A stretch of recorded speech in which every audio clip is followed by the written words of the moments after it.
దేవుడి స్థానం లేదు, అపవిత్రతలో స్థానం ఉన్నాయి.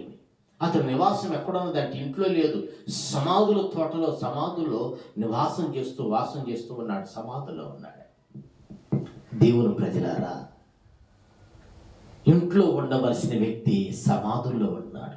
ఒక యవనస్తుడు, నేను యవనస్తుడిని, అన్ని తెలుసు, అన్ని రంగాలు ఆరితేరాను, వయసు ఉన్నప్పుడు కాక ఇంకెప్పుడు అనుభవిస్తామని చెప్పేసి విచ్చలవిడితేనగా తిరిగి జీవితాన్ని పాడు చేసుకుంటున్న యవనస్తులారా, మీ తల్లిదండ్రులు కష్టపడి ప్రయాసపడి మిమ్మల్ని స్కూళ్ళకి, కాలేజీలకి, యూనివర్సిటీలకి మంచి మంచి చదువుల కోసం పంపిస్తూ ఉన్నారు.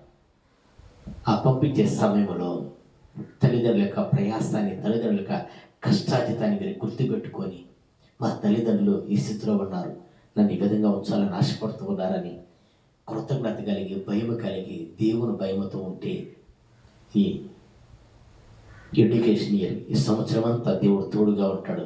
మంచి చదువులతో ముందుకు వెళ్తావు, మంచి భవిష్యత్తు కలిగేది, నీ జీవితం ఆశీర్వాదకరంగా ఉంటుంది. లేదనుకోండి, ఈ యవనస్తుడు వలె ఆయుష్ ఉందని, ఆరోగ్యం ఉందని, అన్ని రంగాలు ఆరితేరాను, నా అంతటి వాడు లేడని చెప్పేసి వెచ్చలబెడతనంగా ప్రవర్తించారనుకోండి, ఆ ప్రవర్తనతో నీ నివాసం ఎవరికంటే సాతానుకు కాదు, కానీ నీ నివాసం సమాధుల దగ్గర ఏర్పరచబడింది.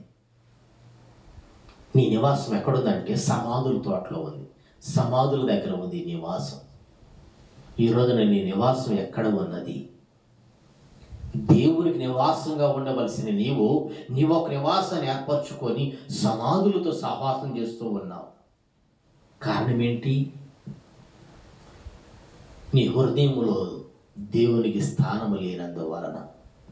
ఇంకా యవనస్తుడు సమాధుల్లోనే ఉంటా ఉన్నాడు.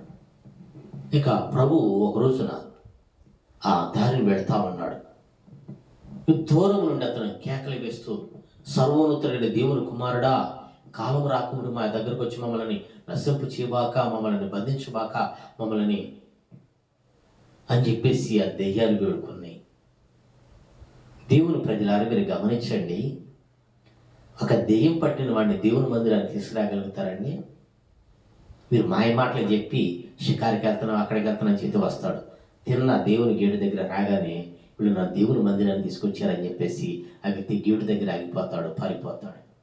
2000 దురాత్మలు, దెయ్యాలు బట్టి, శీలలు బట్టి ఆ బలముతోటి ప్రభు దగ్గరికి ఎట్లా